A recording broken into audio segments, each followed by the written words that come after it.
बिस्मिल्लाहिर्रहमानिर्रहीम। नाज़रीन अस्सलाम वालेकुम, मैं हूँ इमरान वसीम। नाज़रीन, आज के प्रोग्राम में एक बड़ी ख़बर आपके साथ शेयर करेंगे। ख़बर नाज़रीन यह है कि साबिक़ वज़ीर आज़म इमरान ख़ान ने मौजूदा हुकूमत के ख़ात्मे, मुल्क में नए इंतख़ाबात की राह को हमवार करने और अपनी सियासी जद्दोजहद को कामयाबी से हमकिनार कराने के लिए इमरान ख़ान ने मौजूदा वफ़ाक़ी हुकूमत पर अपना अब तक का सबसे ख़तरनाक वार किया है। कप्तान के इस इक़दाम के रिपरकशन क्या होंगे, यानी नताइज क्या होंगे, ज़िम्मेदार कौन होगा और इमरान ख़ान के इस इक़दाम के नताइज किस किस को भुगतना पड़ेंगे, एक तो ये डिटेल आपके साथ शेयर करेंगे। और दूसरा नाज़रीन, वज़ीर आज़म हाउस ऑडियो लीक स्कैंडल में जो एक बड़ी पेशरफ्त हुई है, जो बड़ी डेवलपमेंट हुई है, उसकी तफसीलात भी आपके साथ शेयर करेंगे। और तीसरा, सारा कत्ल केस से जुड़ी 3 अहम ख़बरें आपके साथ शेयर करेंगे। तो आखिरी खबर से गुफ्तगू का आगाज़ करते हैं और आपको बताते हैं कि सारा कत्ल केस की तहकीकात में आज क्या डेवलपमेंट्स हुई हैं। एक ख़बर तो नाज़रीन ये है कि मकतूला सारा के चचा और चच्ची की जानिब से मुतलका थाना शहजाद टाउन में एक दरख्वास्त दी गई, जिसमें यह कहा गया कि इस केस में सारा के कत्ल का जो मरकज़ी मुल्ज़म है शाहनवाज़ अमीर, उसके साथ साथ जो वालिद हैं सहाफ़ी अयाज़ मीर और जो वालदा हैं शाहनवाज़ अमीर की समीना शाह, उन्हें भी इस केस में शरीक मुल्ज़मान के तौर पे शामिल किया जाए। उसके बाद अदालत की जानिब से अयाज़ अमीर का और समीना शाह के वारंट गिरफ़्तारी भी मुतलका अदालत से हासिल किए गए थे। आज नाज़रीन ये हुआ है कि मुल्ज़मा समीना शाह ने ज़मानत क़ब्ल अज़ वक़्त गिरफ़्तारी के लिए इस्लामाबाद की एक अदालत से रजू किया और उस अदालत के जो जज हैं शेख सुहेल साहब, उन्होंने 50,000 के मचलकों के एवज़ मुल्ज़मा समीना शाह की जो ज़मानत है वो एक्सेप्ट कर ली है और साथ मुल्ज़मा समीना शाह को ये हुक्म दिया है कि आप इस केस में शामिल तफ्तीश हो जाएँ, यानी पुलिस के सामने पेश होकर अपना बयान जो है वो रिकॉर्ड करवा दें। दूसरा नाज़रीन, आज इस्लामाबाद पुलिस की जानिब से मरकज़ी मुल्ज़म शाहनवाज़ अमीर और उनके वालिद सहाफ़ी अयाज़ मीर को मुतलका अदालत में मज़ीद फ़िज़िकल रिमांड के लिए पेश किया गया। वैसे तो अदालत ने जो फ़ैसला सुनाया है वो सबसे पहले आपके साथ शेयर कर लेते हैं। नाज़रीन, अदालत ने जो मरकज़ी मुल्ज़म है शाहनवाज़ अमीर, उनका मज़ीद 3 रोज़ा जिस्मानी रिमांड जो है वो इस्लामाबाद पुलिस को दे दिया है और जो वालिद हैं अयाज़ अमीर, उनका 1 रोज़ा जिस्मानी रिमांड जो है वो पुलिस की इस्तदा पर जो है वो ग्रांट कर दिया गया है। लेकिन जब दोनों मुल्ज़मान को अदालत में पेश किया गया तो जज साहब की जानिब से इस्लामाबाद पुलिस के हुकाम से जो मुतलका तफ्तीशी हैं उनसे पूछा गया कि इस केस में कितने मुल्ज़मान हैं। अदालत में काफ़ी रश लगा हुआ था, कानों में पड़ी आवाज़ सुनाई नहीं दे रही थी, तो जज साहब ने यह भी कहा कि रश बहुत ज़्यादा लगा हुआ है और सुनाई नहीं दे रहा कि कौन क्या बात कर रहा है, तो बेहतर ये रहेगा। भरमी का इज़हार करते हुए जज साहब ने कहा कि जो गैर मुतलका लोग हैं वो कमरा अदालत से बाहर चले जाएँ और जो मुल्ज़मान के वकील हैं, मुतलका लोग हैं पुलिस मुतलका थाने के, सिर्फ वही कमरा अदालत में मौजूद रहें। इसके बाद जैसा कि जज साहब ने सवाल किया था कि इस केस में कौन कौन से मुल्ज़मान हैं, तो तफ्तीशी की जानिब से अदालत को यह बताया गया कि इसमें एक मरकज़ी मुल्ज़म है शाहनवाज़ अमीर और उनके साथ जो वालिद हैं अयाज़ अमीर, वो शरीक मुल्ज़म हैं। तो जज साहब ने पूछा कि अयाज़ अमीर का इस केस में क्या किरदार है, उसको आपने क्यों गिरफ़्तार किया है। तो तफ्तीशी की जानिब से कहा गया कि इस केस में जो मकतूला सारा के चचा और चच्ची हैं, उनकी जानिब से इन्हें शरीक मुल्ज़म के तौर पर शामिल करने की दरख्वास्त दी गई थी, जिस पर सेक्शन 109 के तहत जो है अयाज़ अमीर और उनकी साबका अहलिया समीना शाह को जो है वो शरीक मुल्ज़मान के तौर पे शामिल किया गया है। इसके बाद अयाज़ अमीर साहब ख़ुद रोस्टम पर आए और उन्होंने कहा कि मैं अपना मुकदमा ख़ुद लड़ूंगा और अयाज़ अमीर साहब ने अदालत से ये कहा, जज साहब से कहा कि जब ये वाक़या हुआ तो मैंने ख़ुद पुलिस को फ़ोन पे इत्तला दी कि आप जाएँ और वहाँ पे जाके डेड बॉडी को रिकवर करें, मुल्ज़म भी वहाँ पे मौजूद है, उसे भी गिरफ़्तार करें। और अयाज़ अमीर ने यह भी कहा कि मैंने पुलिस को फार्म हाउस का रास्ता भी बताया और उसके बावजूद मुझे इस केस में शामिल तफ्तीश कर लिया गया है, गिरफ़्तार कर लिया गया है। और अयाज़ अमीर का ये भी कहना था कि मुझे ये मतलब गिरफ़्तार किए 1 दिन हो चुका है, मेरा फ़ोन भी पुलिस के कब्ज़े में है और मुझसे 1 दिन, यानी जब से मेरी गिरफ़्तारी अमल में लाई गई है, पुलिस की जानिब से एक भी सवाल नहीं पूछा गया और मुझे कहते हैं कि आप बड़े सच्चे इंसान हैं। मुझे सराहते भी हैं कि आपने इंक्वायरी में, तहकीकात में बड़ा तावन किया है, लेकिन उसके बावजूद भी अगर ये रीत पाकिस्तान में रही कि जो बंदा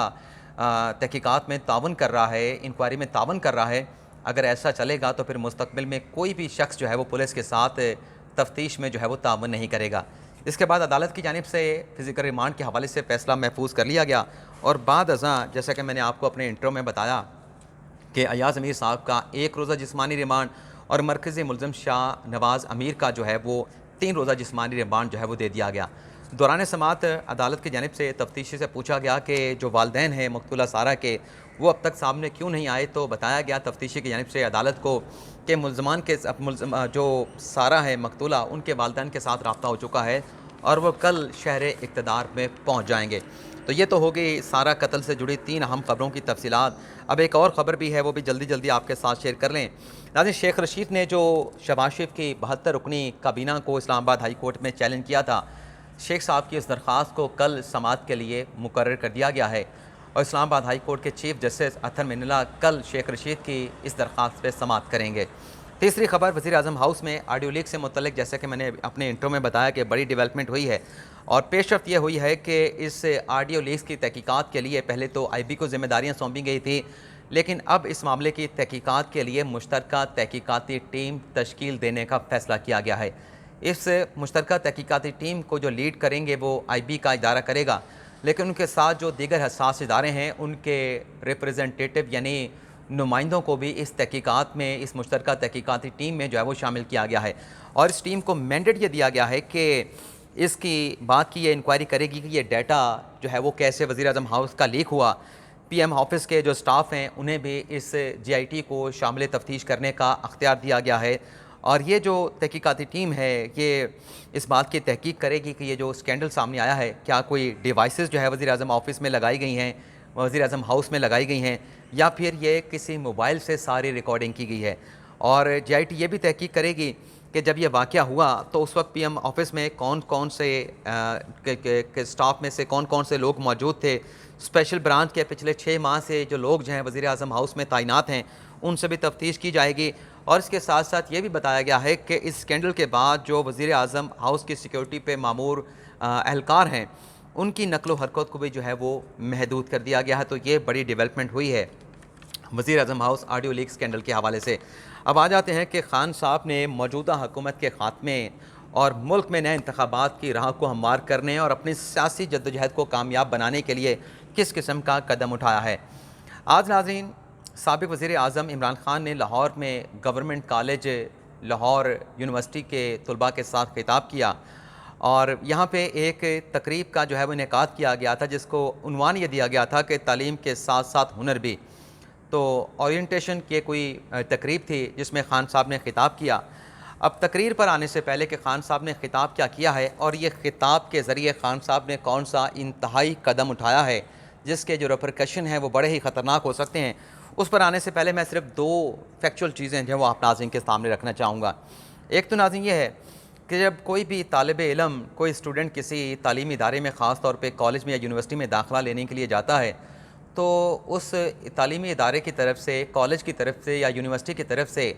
उस स्टूडेंट से एक बयान हल्फी यानी एफिडेविट लिया जाता है कि आप ये लिख के दें कि आप सियासी सरगर्मियों में इन्वॉल्व नहीं होंगे, आप सियासी एक्टिविटीज़ नहीं करेंगे। और दूसरा ये है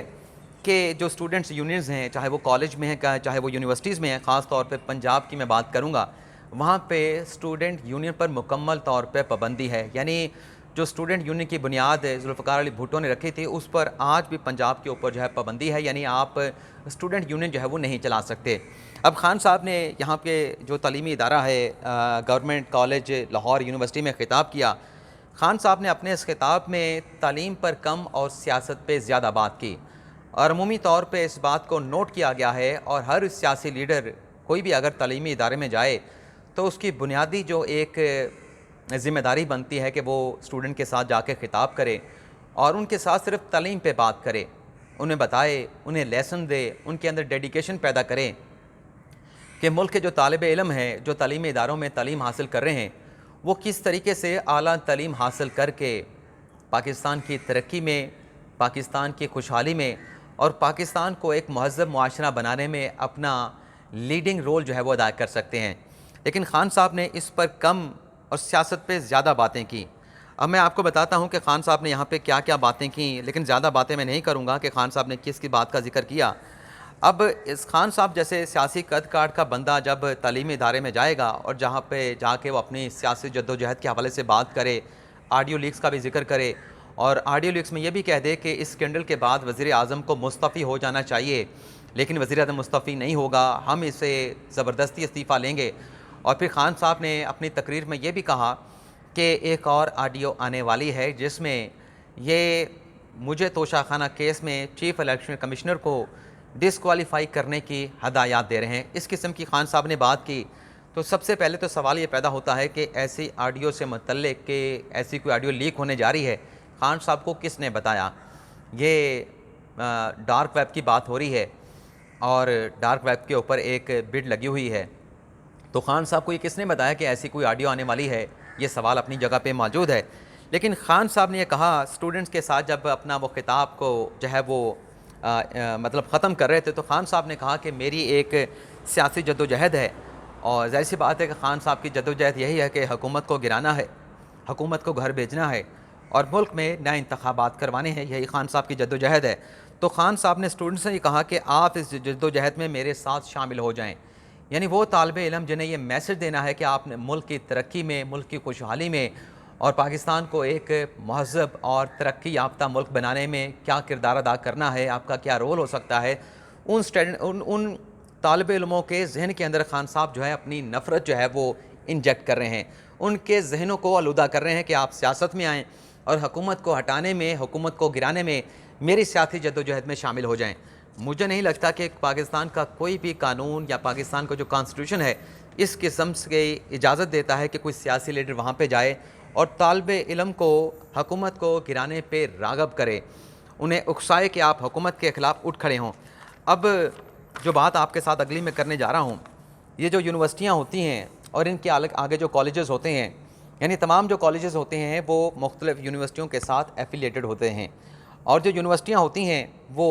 जो हायर एजुकेशन कमीशन है उसके नीचे काम कर रही होती हैं। तो अब एचईसी को, हायर एजुकेशन कमीशन को पूछना चाहिए गवर्नमेंट कॉलेज लाहौर यूनिवर्सिटी से कि आपने ये किस किस्म की तनकीद जो है वो अपना तकरीब मुनक़्क़द कराई जिसमें मुल्क के जो मुस्तक़बिल के जो हीरे कह लें, मामार कह लें, जो मुल्क को आगे चल के बागडोर संभालेंगे, उन्हें ये किस किस्म का लेसन दिया जा रहा है, किस किस्म की तरग़ीब दी जा रही है, किस किस्म का मैसेज दिया जा रहा है कि आप एक हुकूमत को गिराने में, एक हुकूमत को हटाने में जो है एक सियासी जमात का जो है वो आप हथियार बन जाएं, उसके साथ शामिल हो जाएं। तो अब देखते हैं कि इस सिलसिले में कोई डेवलपमेंट होती है, एचएससी की जानिब से कोई लेटर लिख के गवर्नमेंट कॉलेज लाहौर यूनिवर्सिटी से कोई बांसपुर्स की जाती है, नहीं की जाती, तो इसके लिए फ़िलहाल इंतज़ार करना पड़ेगा। लेकिन ये इंतहाई ख़तरनाक वार वफाकी हुकूमत पे आज खान साहब ने किया है और अगर इसमें कोई डेवलपमेंट होती है तो इसके रिपरकशन जो है वो आइंदा आने वाले दिनों में पाकिस्तान के 22 करोड़ आवाम को और ख़ान साहब को और दीगर स्टेक होल्डर्स को भुगतना पड़ेंगे। इंतहाई ख़तरनाक खान साहब ने आज ये इक़दाम उठाया है। तो ये नाज़रीन आज का हमारा व्लॉग, आपसे इजाज़त चाहेंगे। अल्लाह ताला हम सब का हामी नासिर हो। अपनी ढेर सारी दुआओं में याद रखिएगा। अल्लाह हाफ़िज़।